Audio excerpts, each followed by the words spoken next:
My guest tonight is one of Africa's most respected former presidents. For 18 years, he was the president of Botswana, which turned out to be one of Africa's most successful countries. It still is. These days, Masire is traveling the continent, brokering peace. Tonight, we'll be sharing some of his thoughts and getting a sense of what he thinks the prospects are for Africa. Thank you for coming. Thank you, sir. So you presided over an African country that in many ways made progress. How did you do it? Well, I think we started very poor, and so we were very much concerned about how to improve our lot, and we went about things the way that resulted in the situation being changed. And when we did have resources, as indeed we had, we're very frugal in managing those resources. So it hasn't just been a question of resources becoming available, but it has also been the management of those resources. And that sort of thing is peculiar to one country? Well, may not be peculiar to one country, but it's the way it was managed that may be peculiar. So that is where the lesson lies, in how we manage the country. I think What do you mean when you say manage a country? Manage a country really means the requisite governance being there when things are done according to the accepted norms, and the rules of the game are kept. The rule of law is observed, and the necessary accounting and whatnot are take place, and nobody considers himself above the law. There are many African countries fighting to be a fraction of this. What must they do different than manage?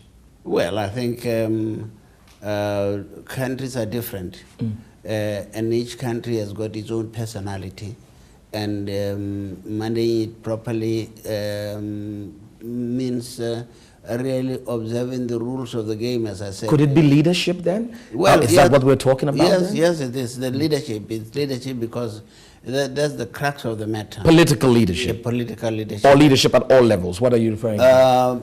Political leadership, which it takes the rest of leadership, other forms of leadership, take the tune from.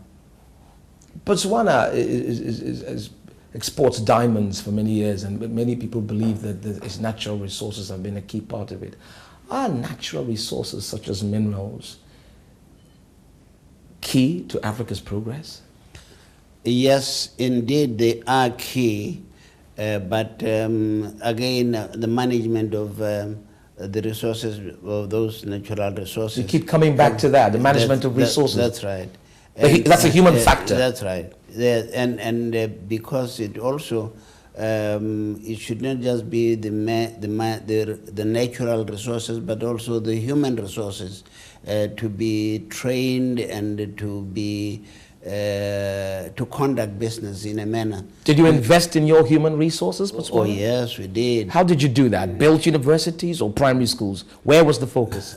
All of them. All of them. We certainly started with the university because we were short of manpower to conduct government business. And then we went down to primary school level, which is primary, and therefore it's a human need. The World Bank suggests sometimes that many African countries must spend the resources at the primary level just to create basic education, free, compulsory, universal, give people a basic level of education rather than focus on tertiary. Do you share that view? I share the view that yes, they should give a universal primary education, but not neglect tertiary education, because tertiary education makes possible the human resources to manage. We go back to management again. If you neglect tertiary education, it means that you lack the tools of management. Let's talk about corruption. Let's talk about corruption. That's one area that you have on record as having referred to as a big drain on Africa. Why is corruption such a big thing for Africa? I think we have been hungry for too long. Poor. It's poverty. Yes, we have been too poor for too long. And That's what it therefore, people sort of get taken back and probably don't know what to do with the resources. But corruption takes place often is something that people who are privileged and have resources engage in. It's not poor people that are corrupt. But they may be historically poor. They may have lived in poverty for too long. The rich people, the currently rich people. Although I would say that in our case, being poor perhaps helped us to manage our resources better because we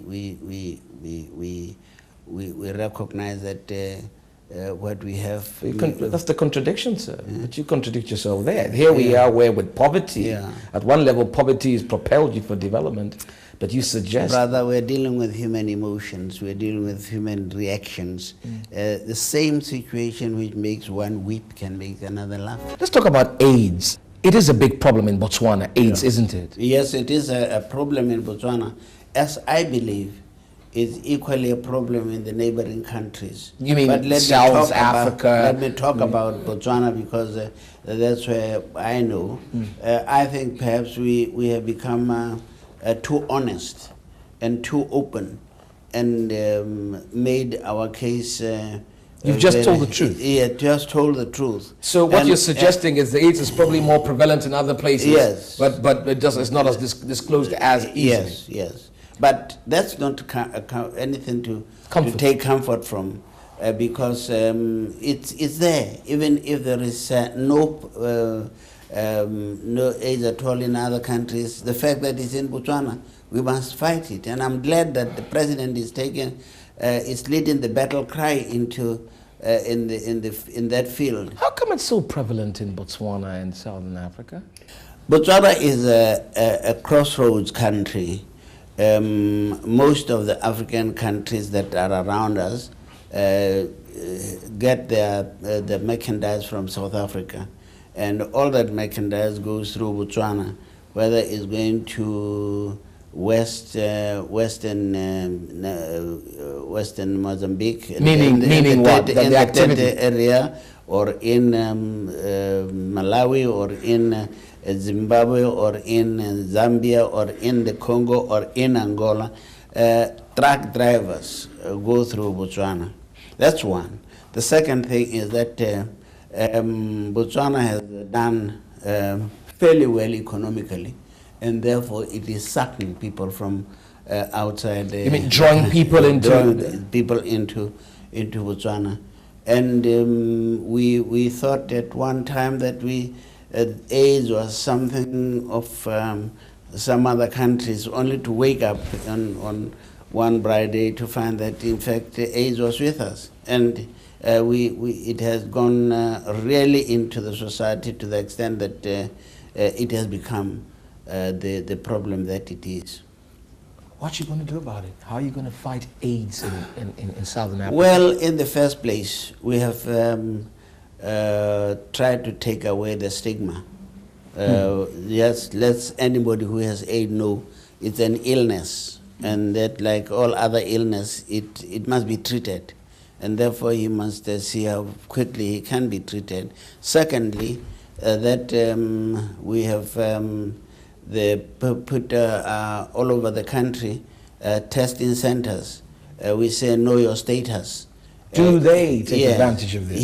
Yes, they are. They do, and so that if you don't have AIDS, you keep out of it, and if you have AIDS, then you get medical attention.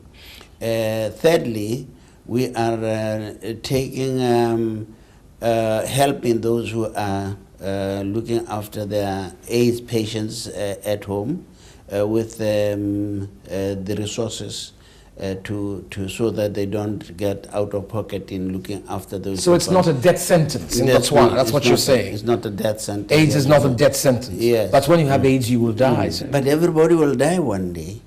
So it's like any other disease. Some diseases are long-term diseases, they take you for long. Others take you over a short time. Is AIDS one of those that takes you for long? Yes, but what we are doing is we prolong the life of an AIDS patient so that it could have been some other disease that you are suffering from, but not die overnight.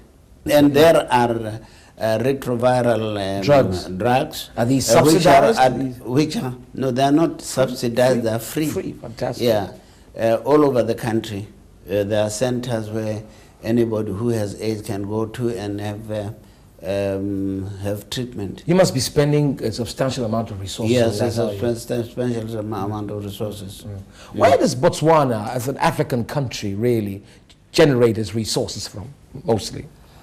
Well, because we had a very open policy about exploring and exploiting of resources and a good arrangement as to how the companies that come into Botswana must be rewarded, and how we as the owners of the resource should also be equally resources. And we sit down and we hatch out this. You have a good partnership? Yes, we have a good with partnership. Foreign companies, multinational? Yes. Does private business have a big role to play in changing Africa? Oh yes, provided the Africans are quite alive to how they can also be rewarded. What does that mean? That is this a way of suggesting they must not sit down and get cheated? Yes. Yes, they must neither be cheated nor try to cheat. Because if the company feels that you leave no room for them to make some money too, they will also try and... Yes, they will walk out. Tell me, sir, what to your mind is the single most important challenge facing Africa now? It's really following the rules of the game. What game? The global game? No, being fair to everybody in a state. What does that mean? What do you mean by that? That people must be fair to people in a state? No, I think if people obey they follow the rule of law. But people don't do that. In many parts of Africa, people just don't do that. If they don't do that, then they should do it. Ethnic issues and some of the political instability that you find across Africa. I mean, you've been busy, I believe, working and trying to bring peace to some of the difficult patches of the continent. Are you hopeful that wars and the political instability that they generate will become a thing of the past sooner rather than later on this continent? I think so. I think the AU is on the right path. NEPAD is a program that might help us to get there because instability also, rather lack of resources also caused these commotions. So if the African Union gets its act right, and two, if NEPAD doesn't become just an empty sounding box, cash phrase, then it means the welfare of the African countries is going to improve, and with the improvement there will be stability. Globalization? Is this a phenomenon that we really must... I mean, at a certain level, people say you can't do anything about it, it's here, and so on and so forth. But is that really the case for many countries? Well, I don't think we should adopt that fatalistic attitude. I think we must fight and claim our rights. Where can we most effectively compete? Africa as a continent? Or you look at even independent African countries, where would you say? Well, I think all developing countries really should fight together. They must not leave it only to the Brazilians or to the Indians, or to the Chinese, but all of us should roll up our sleeves and put our shoulders to the wheel and make our case head. Agriculture? Is there potential? Yes, agriculture. Or must we forget it and go into IT and that sort of thing? As they would say? No, I don't think we should forget agriculture, because agriculture is very important. It's also a strategic industry. It's still largely subsistence anyway, isn't it, in Africa? Yes. A strategic industry that is subsistence. Is that not a problem? Yes, strategic industry, because if you don't produce enough food, food can be used as a tool against you. It's, I mean, the old method of just sieging a city to make sure that it denied of inflow of food. But African governments don't necessarily produce food; they import a lot of food. That's what I mean. You think that must change? Is Yeah, that what you're suggesting? that must change, because it can be used against them. That import of Just that? That's the only reason for which you think food security is key? It is, isn't it? Just in order to survive as a sovereign state. This is what you're suggesting. Yeah. That's what I'm suggesting. It's not the only thing, but it's certainly something which cannot be just... Even if you can buy the crop or the cheaper from elsewhere? Yes, oh yes. Even if you can import it much cheaper than you can produce it? Well, after all, that's what many of these developed countries are doing. They can buy food cheaply elsewhere, but they made sure that they produce food of their own. What is it like for you to be an ex-president living in Botswana? Well, it means being a lot busier than when you are the president. Really? Really? Yes, because everybody thinks you have nothing to do and therefore you can be used. So they keep coming to you. That's right, so people come. What do you spend your time doing? I mean, I know you are brokering peace in various parts of Africa. I also know that you give talks on a variety of subjects. Is that what you spend your time doing? That's what I spend my time doing, but any other time that can be available to me is taken by the local people in one way or another. At home back in Botswana? Yes, yes.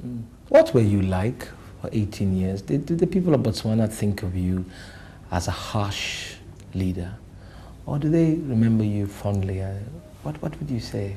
What did they say to you? I've forgotten what they thought about me, but I think I know what they think about me now. I think they seem to think I was a good man. You think that's what they say now? Yes. You don't necessarily think they thought the same in the past. But what was it like? What is the biggest thing for you? I mean, here you are. I mean, there are not many presidents in Africa that have. You retired.